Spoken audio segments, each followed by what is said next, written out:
This manhwa opens with a passionate scene between two lovers. The man extends his blood-stained hand to her as he mutters, "Tells me. Do you really not love me at all?"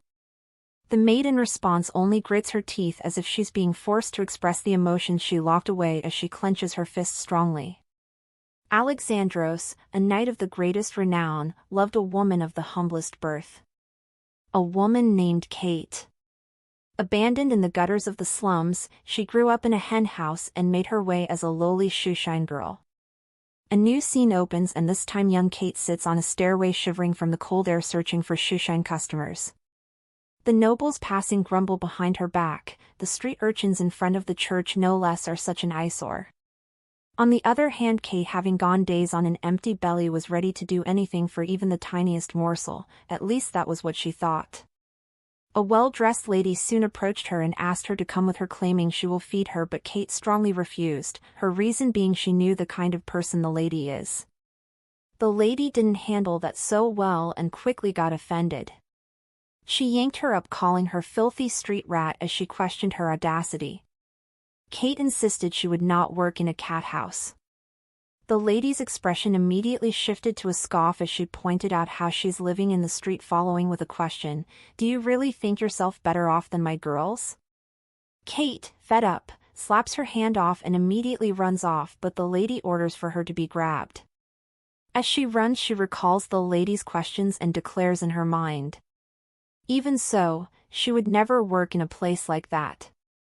She finally stops, and when she watches her breath, she questions, "Is this it? Is this how the rest of my life will be?" As she trudged forward, the wind carried the earthy smell of freshly picked potatoes down her path. In the distance she notices an errand boy carrying a bag of potatoes, and carefully, she approaches him, a bit creepy though, hoping for just one to fall out of the bag. Just as he asks her to leave, she bumps into someone and is thrown against the wall.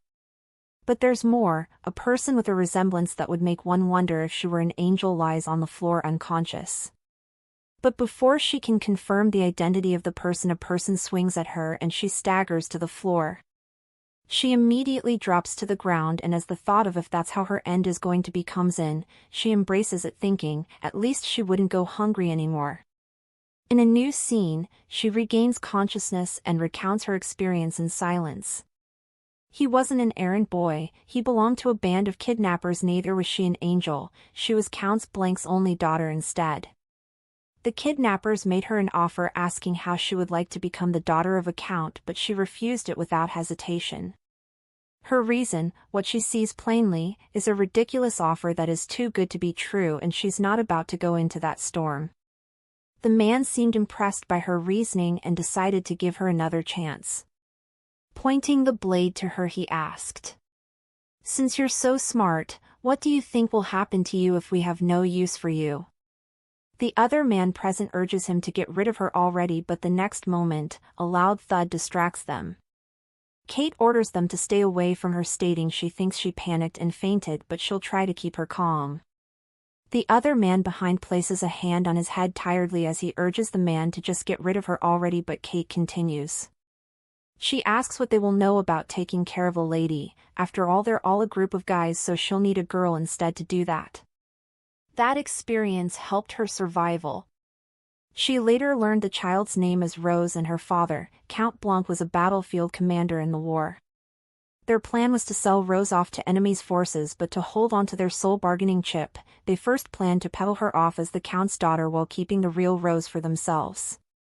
Although it took a while for Rose to warm up to her, she eventually did, and they ended up becoming friends.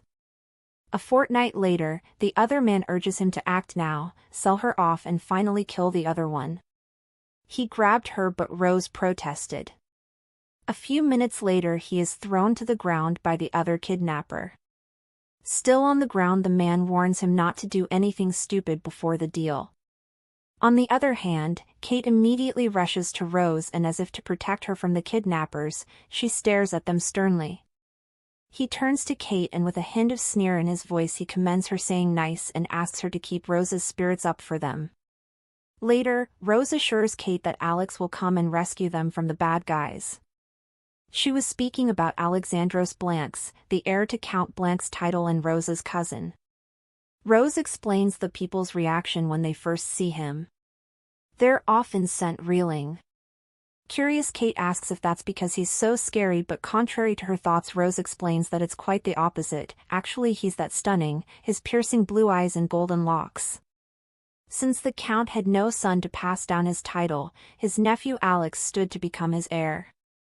Having never tasted defeat, he was said to have been the strongest knight in all the land. Kate is left speechless by her words that she comments that he seems straight out of a fairy tale. However, it will be foolish to sit around and do nothing while waiting for some knight in shining armor to arrive. She then suggests she'll sneak out and run down a constable. However, Rose questions her plan, noting how there are 3 men and they're locked in. Kate unlocks the door and notices some of the men laying drunk. With her determination, she tiptoes out of the room and picks the lock on the door. One of the men regains consciousness, and as soon as he spots Rose, he immediately alarms the others. They chase after her until she gets out of the building, but just as she pauses to catch her breath, she notices the men closing in on her and takes a drastic decision to make a swim for it. Unfortunately, that doesn't stop them, as one of the men goes after her and pulls her by her hair, asking where she's going. She bites down on his hand strongly and he immediately releases her, but his mood shifts after he faces the stable water. In fear, he questions what if she'd gotten away, but the other guy calls him an idiot as he explains, she's a city girl, they don't usually know how to swim. Just like the other man had said a few minutes later, they notice her body floating in the water and immediately mock her, saying they would have given her a quicker death. In a new scene, a man shares the news of the Lady Rose being unharmed. He also reveals they arrested 2 of the kidnappers while the 3rd one managed to slip away, but it's just a matter of time before they round him up. The man presses the book shut before turning his striking icy blue gaze to the man. Tell me, how did we find her? He disclosed that they'd gotten lucky, sharing an orphan girl had topped them off. However, he assures the noble he need not concern himself with the orphan girl.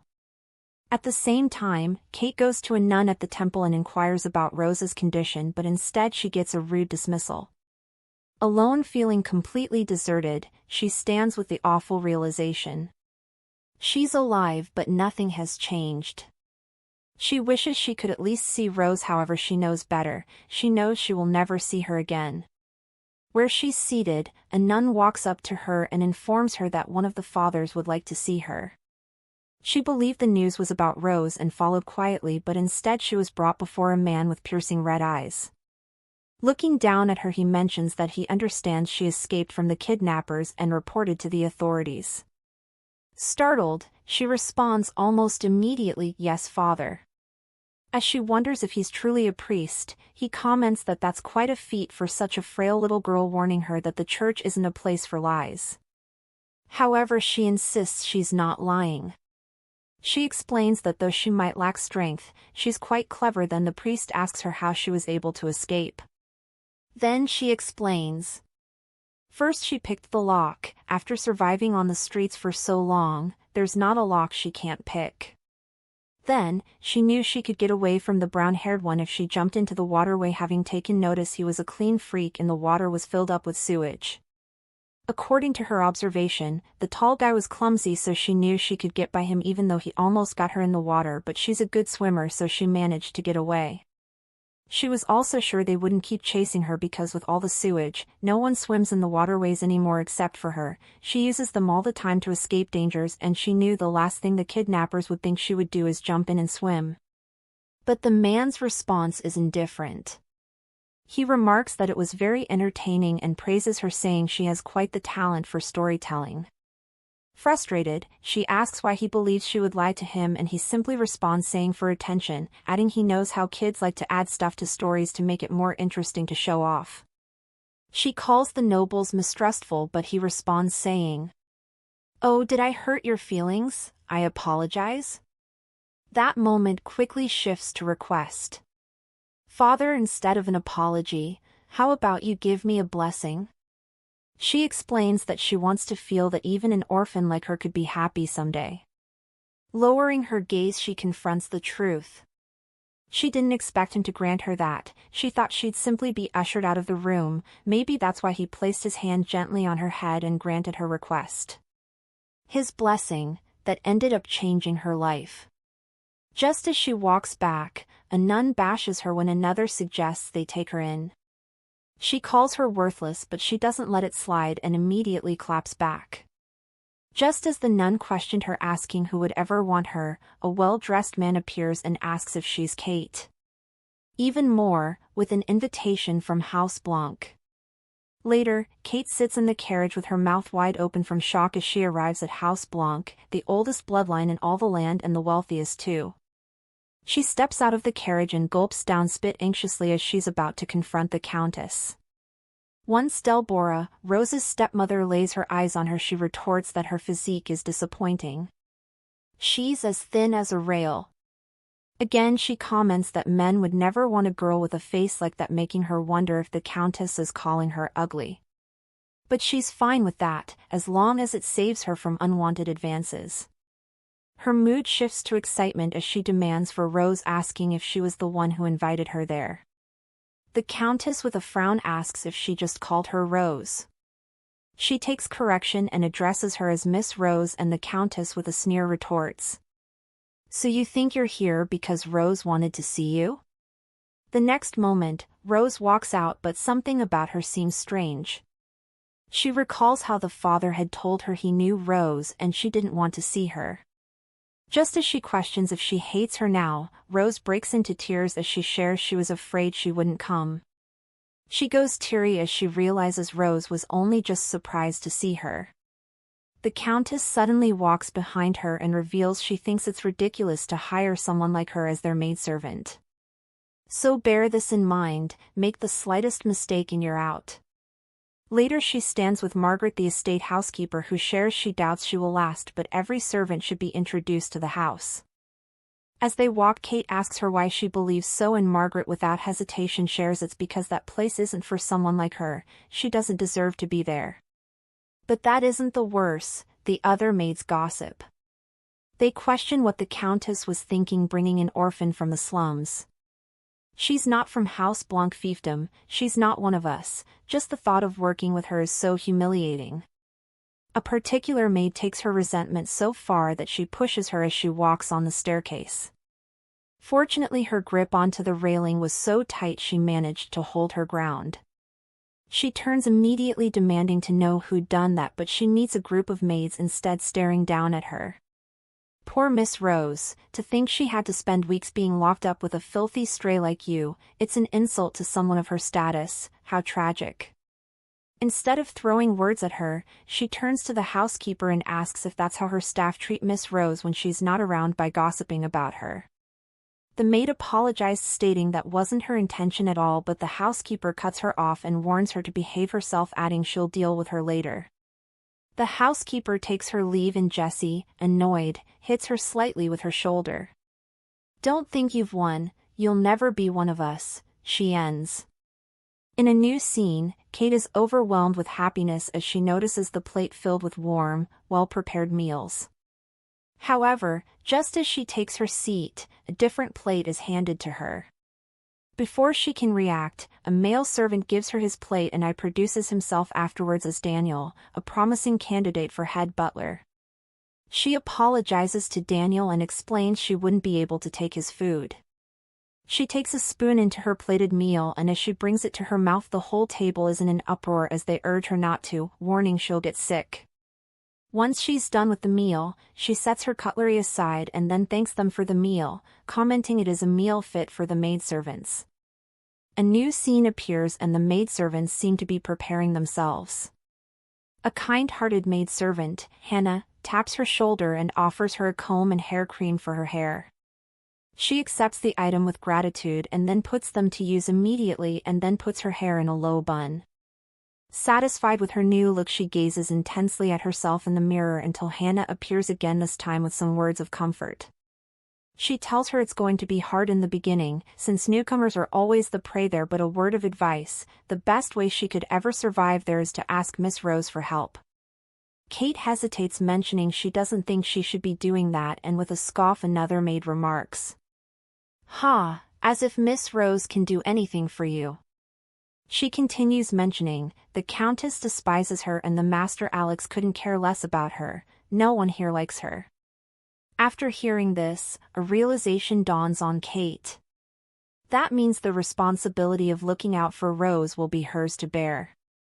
Later, at night, Kate sits with a lantern as she reflects on how they'd put her on night watch duty on her first day. She clenches her fist to revive her boldness, but the more she looks in the corridor, the more the feeling that something bad is going to happen washes over her. She hears a strange sound and decides to go investigate.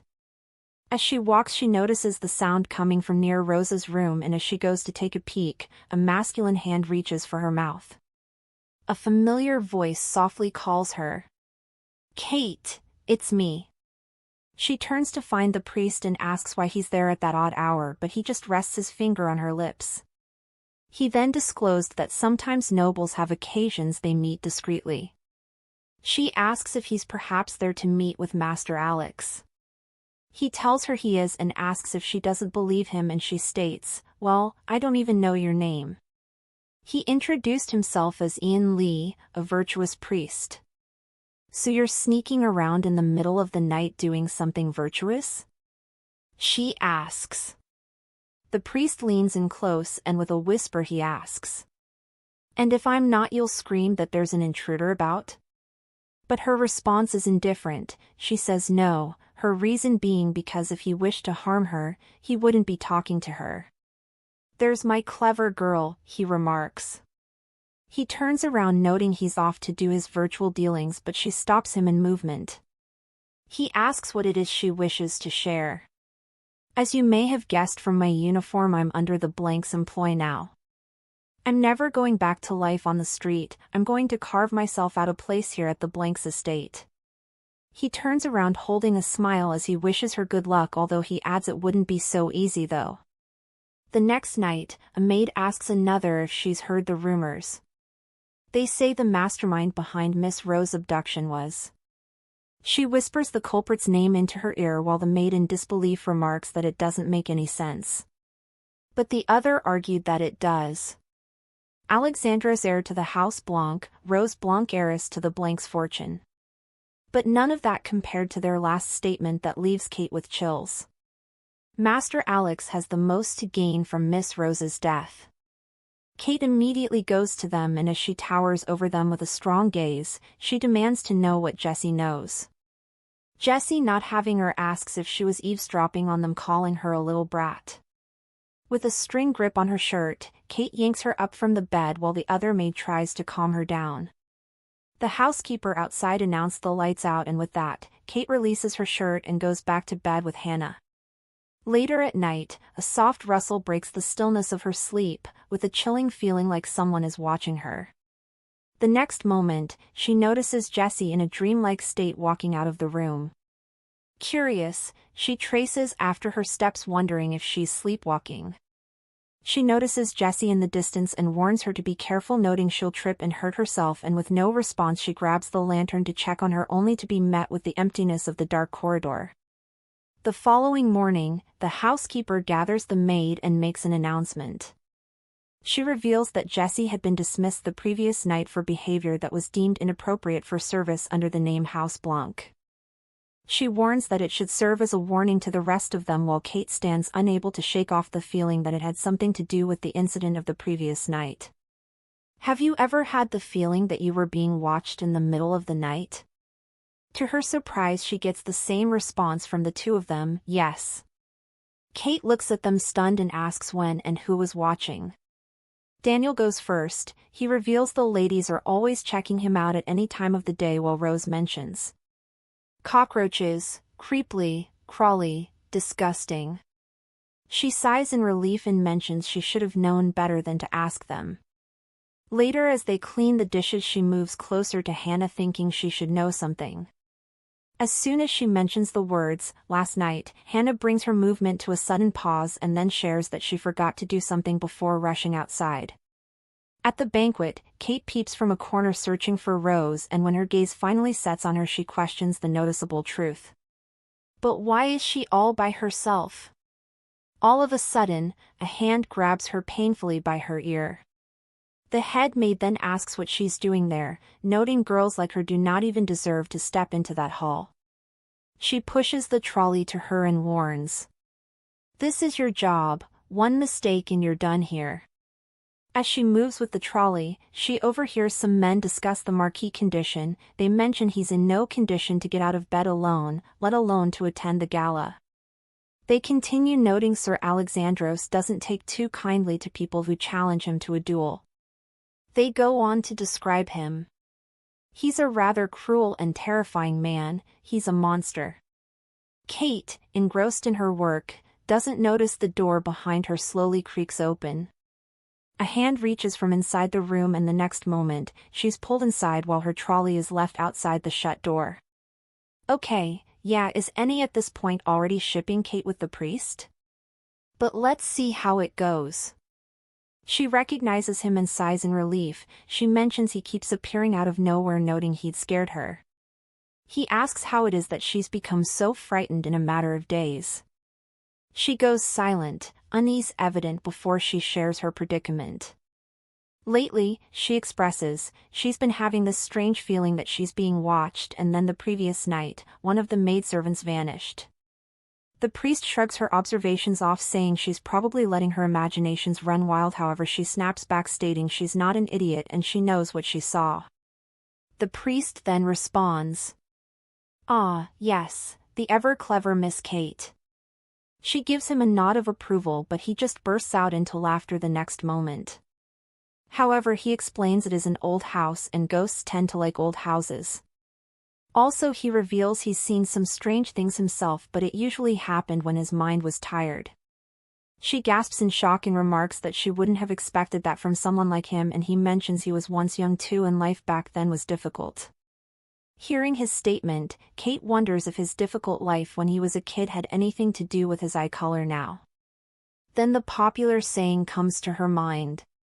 Red eyes are a sign of a cursed soul. He turns to her and asks how the party is, and she reports that it's festive, but everyone seems to be talking about the Master Alex. The priest asks what it is they discuss about him, and she mentions they call him a cruel, terrifying man, even likening him to a monster. An awkward silence forms between them, and then she asks, "Father, you know Master Alex well too, right? What kind of person is he?" His mood shifts, and as Kate gazes at his upset expression, she wonders, maybe she shouldn't have called his friend a monster. With a solemn tone he mentions, "Alexandros Blanc is well." His tone shifts to that of pride as he calls him a true genius. He mentions that when standing in the face of true genius, people often turn to covetous tales of slander. He turns to her and asks if she agrees with his statement, and she nods frantically, as she adds, "People hate geniuses, so that must have been why they spread all those nasty rumors about him." The priest agrees, and she panics as she realizes she shouldn't be there talking to a guest. She apologizes and mentions she should be getting back to work. However, the priest extends his hand, blocking her path before asking, "So soon?" "But we're not finished with our conversation." He asks if she's that busy, and with a smile she contracts him, saying she's that dedicated. He mentions he'll make sure to pass along word of her dedication to Alex, and with a softened gaze, he mentions he will most certainly be impressed. She thanks him with a bright smile, and just as she turns to leave, his words drive her a pause.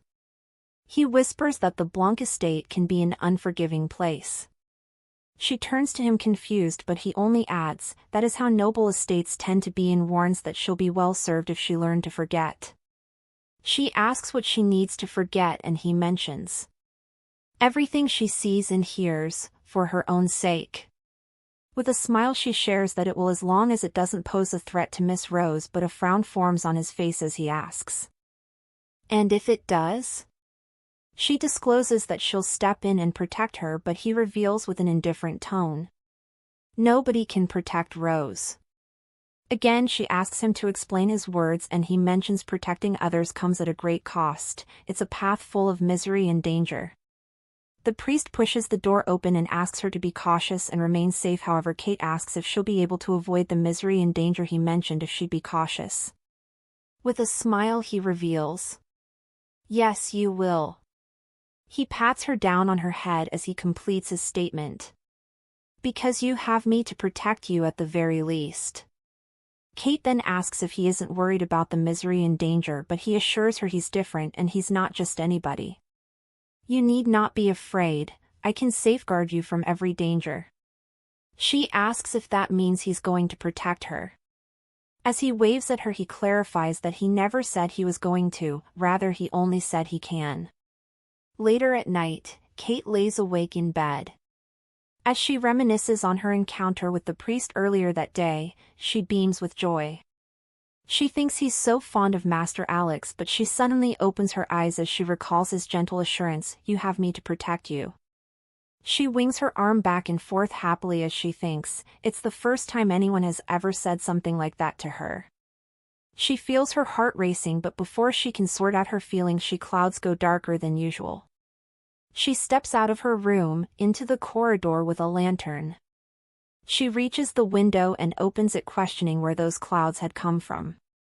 She steps onto the roof, hoping to get a closer look for better observation. Then she notices, the clouds, it's like they are alive. A sudden loud noise from Daniel startles her, and just as she turns to check, she loses her footing and slips down the roof. Luckily, Daniel gets to her in time and she's able to take his hand. He pulls her up and they both drop on the roof tiredly. Once she goes calm, she turns to Daniel and asks if he's crazy, noting he almost killed her, but rather he mentions he'd risked his life just a few moments ago to save. They go back and forth and she mentions he only needed to do that because he scared her in the first place, but then he asks what he was supposed to do. When they're done with their back and forth, she asks what he knows about the clouds. Daniel then explains it is a magic spell that protects House Blanc. He asks if they can go in now, and just as she's about to respond, she feels a sharp pain in her ankle. Inside, he brings the staff first aid kit and asks to take a look at her leg. She hesitates at first, and after much pressure from Daniel, she gives in. She raises her leg, places it on the couch, and heat surges to his cheeks, betraying the original's composure he hoped to keep. Kate, not letting this moment slip, mentions he looks flushed and asks if instead of her, he isn't the one who needs treatment. Daniel presses his chest, trying to regulate his heartbeat, and mentions he just needs to catch his breath. His condition worsens and she teased him with her words, mentioning she's the one who almost fell. She flexes her feet immediately, thanking him for the ointment that had brought instant relief to her ankle. Curiosity gets the better of her and inquires about the Count of the Blanc estate. Is he really that influential? She mentions there are many mages in the world and they don't just cast spells for anybody, and to her surprise, Daniel reveals the mage actually came at the behest of Master Alex. Adding the enchanted clouds to the list, she asks if there's anything else she needs to watch out for. Again, Daniel shocks her with his words. He mentions everything. The entire estate is a scary place. In a new scene, Kate and the other maids clean the manor. As she sweeps, Alex softly nudges her, asking her to look at the maids gossiping in the corner. "What, those pampered princesses? I'm not scared of them," she responds. Later, Kate loves the dishes in the kitchen while another maid follows quietly behind her. Kate, being so attentive, walks aware of the person behind her. The maid reaches for her, and just as she's about to push her, Kate makes a sharp turn, avoiding her, causing her to drop to the floor. With a smile, she warns her to be careful, noting the floor is slippery there, while the maid grits her teeth angrily, declaring she will make sure it is her last day there. Later, some maids walk up to Kate. They call her a loser and ask her to come with them, but she refuses, explaining she isn't getting herself into whatever they're scheming. As the maids glare at her angrily, a loud voice disrupts their thoughts. "Leave her alone." They turn around to find Daniel standing with his hand in his pocket in a gentleman's way. The maid turns to him and demands to know what he just said. His expression shifts to a smile as he mentions he's only just doing what the head butler asked him to do. He sent him to fetch Kate. The maids turn around and leave Kate with a warning that it isn't over just yet. Once they take their leave, Daniel goes to her and asks if she'd seen the death stare the maid had given him earlier. Kate calls him and shares. She should be annoyed, but he puts her in a good mood. She thanks him, but he asks her not to bother and explains he wasn't just backing her up, then rather, the head butler really did call for her. She goes to answer to the head butler while the maid watching her questions why she's being called on since she's the worst maid there. The other maids however question her statements, while another even mentions she's a hard worker. She grows frustrated and asks who amongst them showed her how to do her job, but they hurriedly deny it. In a new scene, Kate goes to the head butler who stands beside James, the knight commander of the Blanc estate. The head butler informs her that Sir James has requested a cup of tea and she proceeds to pour it into the cup. However, once he picks it up before he can take a sip, the cup slips from his hand and fortunately, she's able to catch it. He remarks that she's very sharp and asks how she knew he was going to drop the cup, but she responds she hadn't the slightest idea he would drop it. Instead she saw it fall and she reacted. He gives her a smile of approval and reveals he has a request to ask of her, adding it should be quick and easy for someone like her. In a new scene, she stands in front of a bookstore thinking all she has to do is get a book from that little bookstore. She walks into the bookstore and the store in a complete mess. Noticing how huge it appears on the inside, she acknowledges it must be the work of magic. Later, the bookman yells that the particular book is not for sale. He guides her outside slowly, but suddenly she turns around and discloses the request comes directly from House Blanc. I don't think you want to get on their bad side. My book, my choice, House Blanc or otherwise, a voice announces. She looks down and notices a man with long purple hair wearing a mask. He shuts the book in his hand and calls. George, these books won't finish sorting themselves. As George pushes her out, he responds by saying that he knows he can't read ancient script and asks how he's expected to sort them. Hearing this, she turns to him and asks, "What if I offered to do it? Would you sell the book to me then?" George then asks if she can read ancient script, the one written with all those squiggly letters, and with a smile, she replies that she can, while thinking, "Of course I can't, you fool." Impressed, George then asks what kind of work she does, and she replies that she's a maidservant. At that, he bursts into laughter, turns to his master, and asks if he heard her. The maidservant claims to understand the language of the ancients. Unfazed, she walks up to his master and declares, "Regardless of what I do, you only need someone to put the books back in their proper place, right?" A smile forms on his face, then he hands her the list and says if she's able to reshelve all the books into their proper place according to the list, the book she seeks is hers. She gets straight to sorting out the books, but as she arranges them, a book drops to the floor.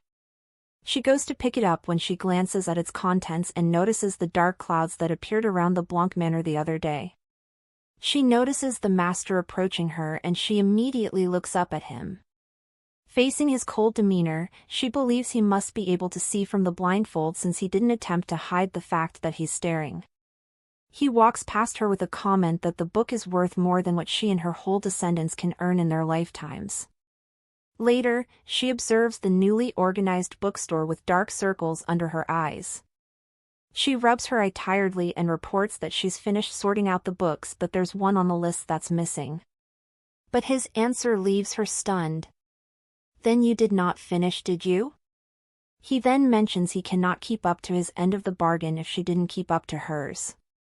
His statement brings on a cruel realization to her as she understands now, he never intended to give the book to her in the first plans. She loses her patience and calls him nothing but a low-life cheat. However, he turns around with a smile and as he walks calls her a little girl. As he towers above her, he warns her to choose her next words wisely. She shrinks back in fear, but then a voice announces, "Is this the book that was missing from the list?" She turns around and is shocked to find the priest standing. He goes to them and reveals he found the book discarded in the corner, almost as if someone had intended to hide it from sight. He passes the book to the master and as he holds it, he deliberates on his overwhelming presence. His presence, it's that of a merciless warrior, a cruel and terrifying knight. This must be none other than the infamous Alexandros Blanc. Okay, so what? He places the book on the shelf, tells her she can have the book she desires now and also apologizes for not introducing himself earlier. He introduced himself as Adon, the proprietor of the bookstore and a man of his word as he hands her the book she wants. With a smile he shares he doesn't believe he caught her name referring to her as Little One, but she avoids his advancements and takes her leave. She takes her leave while Adon murmurs after her. Did you see her angry, standing there, almost reckless in the face of danger? A girl after my own heart, he chuckles while George shakes his head thinking, geez, here we go again. On the other hand, Kate walks in the slums with the priest and asks if she's to believe he just happened to come upon the same bookstore. She yields and accepts that it is possible, but she considers the incident there as strange. It seemed like he was dead set again at giving her the book before he appeared, but once he did, he just handed it over, just like that. The priest, not dwelling on her statement, states pridefully that he tends to have that effect on people. Her eyes land on something shiny as he adjusts his cloak, and after more observation she realizes it's a sword. She asks him if he knows how to wield a sword and he says quite well. She stared at him in awe as she asks if he's being real, and he immediately goes humble, he mentions, or so he's told, but he's always felt personally he has ways to go, but they just say he's being modest. They come across some street thugs and Kate extends her hand to protect him. She warns him to be careful, stating street thugs fight dirty and his sword won't fool them since they'll be able to tell that it's just for show. Shifting closer to her, he mentions that he should just stick close to her since it could be really dangerous for someone who doesn't know his way around that place. Kate responds with an apology as she shares she'll just go the other way, leaving the priest shocked that he asks if she's just going to abandon him there to fend for himself. She discloses she's actually in the middle of an assignment, but he only asks, what about him, without a guide in the most dangerous of places. Before she takes her leave, she leaves him with some words of advice: if those ruffians start eyeing you, then run away as fast as you can. She parts ways with him. Later, she stands awaiting a carriage, and as time passes, she grows anxious. Almost as if it's luck, the priest's carriage passes by. He glances at her and she goes after the carriage, trying to offer an apology. As she goes after the carriage, she mentions she's thought about everything and she knows she was in the wrong. She mentions she shouldn't have left him back there, and as she anxiously awaits his response, he bursts into laughter and orders for the carriage to be stopped afterwards. She gets into the carriage, and once she's settled in, the priest mentions he'll take her to the Blanc estate if she agrees to help him. She asks him what he needs help with and he signals for her to come closer before revealing he needs to do something invigorating and nourishing. In a new scene, she shoves a piece of steak into her mouth and smiles happily as she savors the taste while the priest cheers her on with a smile. To the priest, she asks if he doesn't like eating alone, but he reveals it's quite the opposite, that's what he usually does.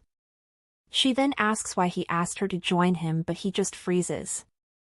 Rather, he calls her name, his tone laced with seriousness, and when he has her attention, he asks how it is that she came to learn ancient script. Her hands begin trembling, but her silence only provokes him further. He asks why she wouldn't answer, and she reveals she doesn't actually know how to read it. She just memorized the shapes of the letters and matched them together. The priest commends her, saying that takes an exceptional memory, and if only she had been born a man, she would have earned a place in the royal court, but she only asks if he knows how to read it. He nods and explains he had to read tons of books for his studies. She clasped her hands together as she requested him to teach her, since it might even help her a lot. The priest, however, turns down her request, stating matters of ancient script are all reserved for gentlemen scholars, so even if she learned it, there'd be no opportunity for her to improve herself, and besides. He mentions he doesn't do things he doesn't like doing, and he doesn't like teaching anyone. She calls him cold, and as if to prove that fact, he just thanks her for bringing that to his attention. Kate, not about to back down, mentions he said he'd help her, however he denies that. Then she mentions he said he'd protect her. He acknowledges this, and she mentions maybe learning the language of the ancients could help protect her. Let's be realistic, maidservants don't have much time to study. Kate, the only thing that comes from reaching too high is the pain of disappointment. He finishes. He inquires if she's upset, to which she replies no. He points out that she looks upset, but she insists once more that she is not. He then smirks, raising his wine glass. Outside as they walk, he asks if she's still angry, and this time she calmly shares she was angry in the first place. With a smile she adds that they're obviously not close enough for him to do her a favor. "So why would I be angry that you didn't?" She steps into the carriage, and as the carriage is pulled away, she calls the priest. "Father Lee, I still like you, by the way, because you blessed me, you're the only one who ever has." While the priest watches the carriage go in the distance, he parts his lips slowly and mutters, "This is getting complicated." Later, she arrives at the Blanc estate and spots the commander of the knights already waiting for her. She grows anxious and hurriedly goes to him, but she stumbles in the process and is able to balance just before she hits him. Once balances her footsteps, she apologizes for her clumsiness and then hands him the book as she nervously tries to explain the reason for her tardiness. He accepts the book and she asks if he's angry with her, and he says yes. Fearing the worst could be upon her, she asks if she's getting fired, if she has to leave that place. Contrary to her fears, he puts her in charge of retrieving the books. He explains that the books come in frequently and on no particular schedule as such, she can go out on her own. As he turns to leave, she reminds him that he only said he was angry with her earlier and hasn't explained why, to which he responds by asking, "What am I, your babysitter?" In a new scene, the priest picks up a letter from Kate. She writes to him detailing how she's quickly become one of the most trusted maids around there, which has given her a lot more freedom. "Last time you said it couldn't improve my lot, but I'll take my chances. I'm sure you're busy, but I'm hoping you'll reconsider teaching me." The maids scoff at her outfit. What is she wearing? Desperation. A maid scoffs. Talk about putting lipstick on a pig. She glares at them, but the maid with an unwavering gaze only asks what she's looking at, referring to her as a pig. She tries to calm herself down while the priest continues reading the letter. "No matter how long it takes, I'm going to lead a life that no one can make fun of, but I'll need your help, and one day I'll repay your kindness. I'm not a person who goes back on her words. Faithfully yours, Kate." The priest then orders a person to watch over her, to make sure she's not harassed. But James is left wondering what's gotten into him, as she thawed that cold heart of his. He doesn't get it, why with all the girls lining after him, he sets his eyes on some menial laborer. Later, Kate sits with a response from the priest. In his letter, he writes that he doesn't know how she managed to free up time to study, but a promise is a promise. "We'll meet at the church." She beams with excitement and then presses the letter softly against her chest. In a new scene, the maids prepare in the kitchen when a person swings the door open and informs them that the Master Alex has returned, urging them to be ready to receive him. Kate in the corner mutters, "So he's finally showing his face." She rips her gloves off, excited as she anticipates seeing how handsome he really is. They all gather in the hallway ready to receive Master Alex while Kate struggles to better look at him, and just as he rides his horse inside, her excitement shatters as she faces the very disappointing sight. Is this what devastatingly handsome these days mean? Just then she feels someone tap her shoulder and turns to find Hannah, who informs her it was a false alarm and the actual Master Alex will be returning later that night. As she returns, a wave of relief washes over her and she mutters, "It's good to know that people haven't gone blind." She goes to Hannah and asks why Master Alex never seems to be around, and Hannah in response asks her to trust her, noting it's better that way. She turns to Kate and advises her, saying she'd be well served to stay out of his sight. She explains he's very stern and can be really frightening. He doesn't take too kindly to mistakes. With that, Hannah scurries away, and just as she mumbles about how they all make Master Alex seem like he's dangerous, she realizes she was supposed to meet with Father Lee at the church today. Later, as Kate stands in front of the church, she leans somewhere between shock and excitement as she ponders over the priest writing her back and even inviting her to the church. She pinches her cheek for confirmation. This had better not be a dream. The next minute, the door is swung open, and the priest invites her in. She lowers her head gracefully, a gesture the priest refers to as an exaggerated bow as she walks in. He asks why she did that, and she responds that it's because she's a respectful and obedient student. A smile forms on his face and he states obedient would be the last word he'd use to describe, maybe sassy is even better. Kate, determined to keep her lessons, replies that he just doesn't know how polite she can be. He leans in closer and asks, "So you say you're the most trusted maid in all of House Blanc's estate?" To which she defends vehemently, but then he continues, "And you're now an irreplaceable asset of the Blanc family, are you?" And this time she mentions she's not quite, but she's getting there thanks to him. He pulls out a chair for her, impressed that she still isn't suspicious of him at all. As she takes her seat, she shares that she's been plagued by bad luck her entire life and that only changed after he gave her a blessing.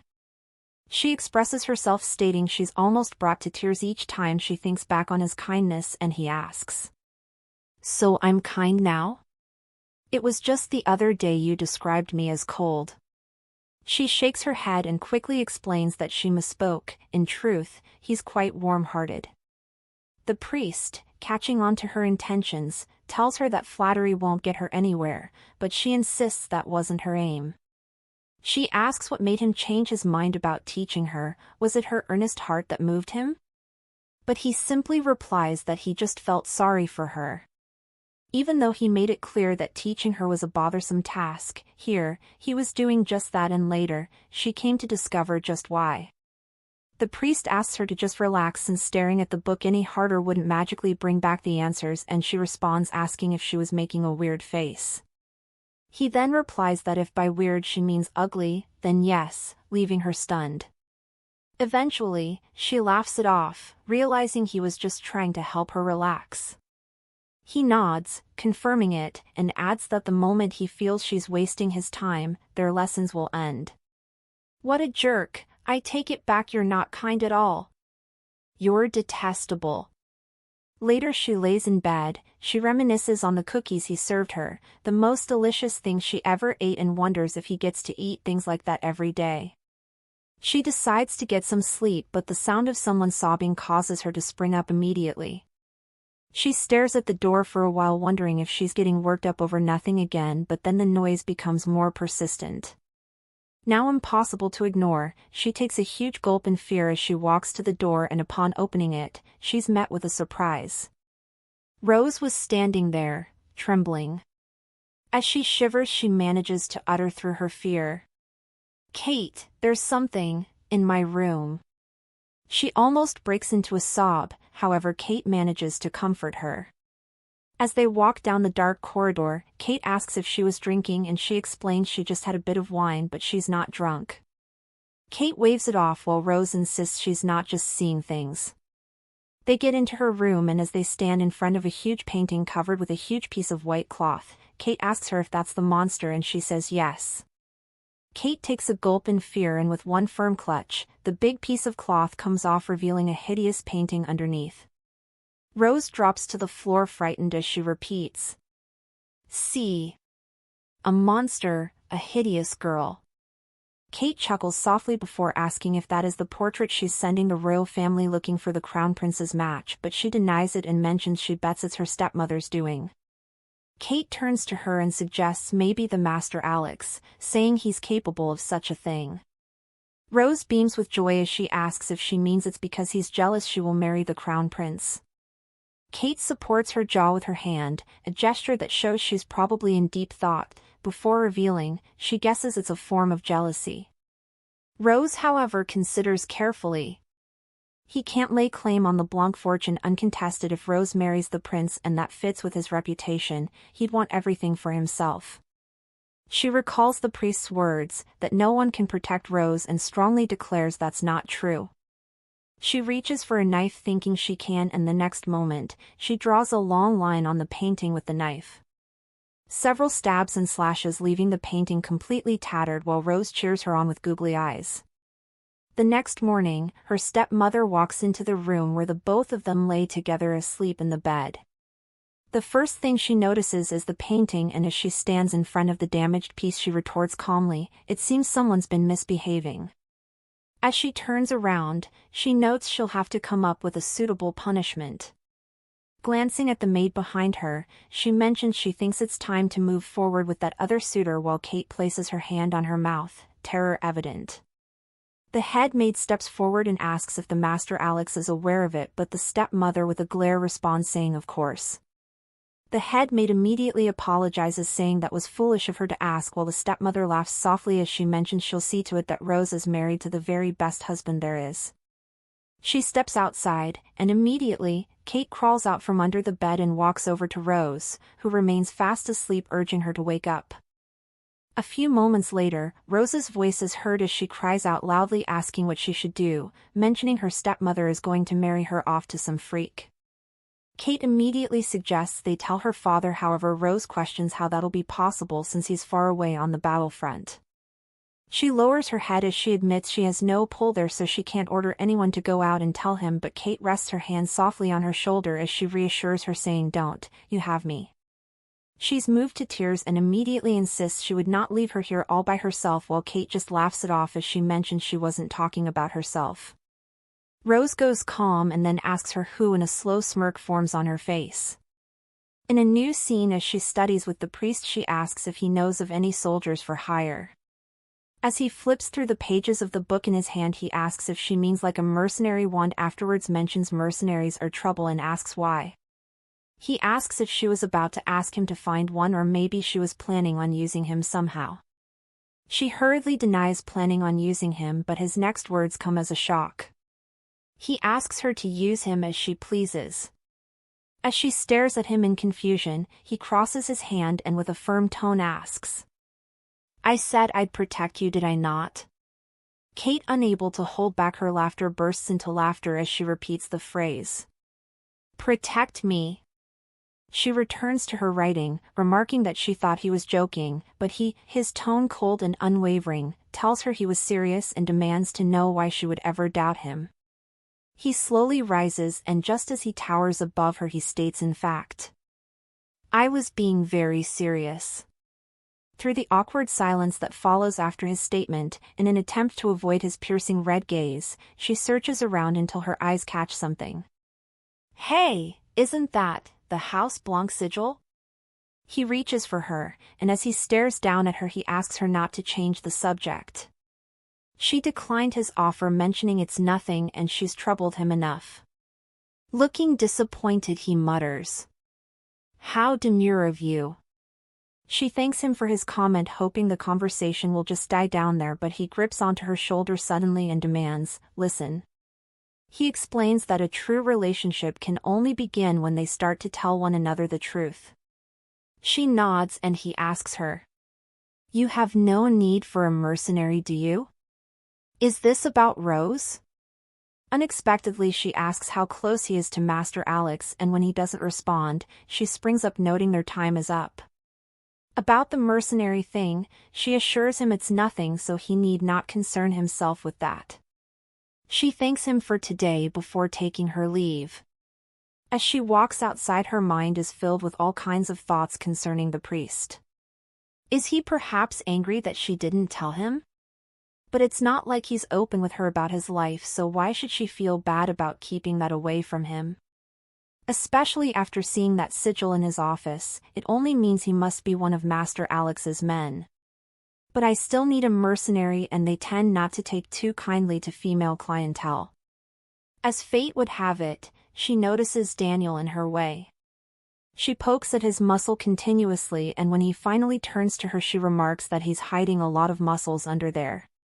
He forgets himself in her flattery, and suddenly she grabs onto his arm and asks him to take her to where mercenaries hang out. She whispers into his ear that she needs to deliver something to Count Blanc on the battlefield, and it's a letter from Miss Rose. However, Daniel warns her not to, stating a mercenary guild is not one she'll want to be tangling with. She retorts that it's okay if he's too scared, she'll just find someone else, but he cuts her off, saying, "Nice try, that's the old trick in the book." She tells him it's okay and demonstrates defending herself as she mutters she guesses if it comes to that, she'll just kick those mercenaries hard as if her life depended on it, and he finally gives in and accepts to take her. Later, as they walk, she asks if that's where the mercenaries hang out. He tries to guide her path, but she misunderstands his actions and quickly demands to know what he's doing, to which he explains he was trying to escort her through a dangerous area. She retorts that he's slowing her down and he explains people keep bumping into them and he didn't want them to get separated. With his gaze averted, he mentions he'd just feel better if they stick together, that's all. He calls her attention to a bird chained in the middle of the street. She steps closer and once the bird notices her, it grows restless. In an attempt to calm the bird without hurting it, the chain holding it down comes loose, and it quickly scurries away, but it's not until she's about to move that she realizes Daniel is no longer beside her. She searches frantically, calling his name over and over, but eventually gives up when there's no sign of him. He was just here. Thank you all for watching. I hope you enjoyed the story. Don't forget to like and subscribe and also leave a comment if you'll want a part 2. Although this manhwa is complete, I wasn't able to make it into a single-part video due to a major exam I'm preparing for. I truly apologize for that. Once the exam is over, I'll be back with longer videos and more consistent uploads. Thanks for your understanding.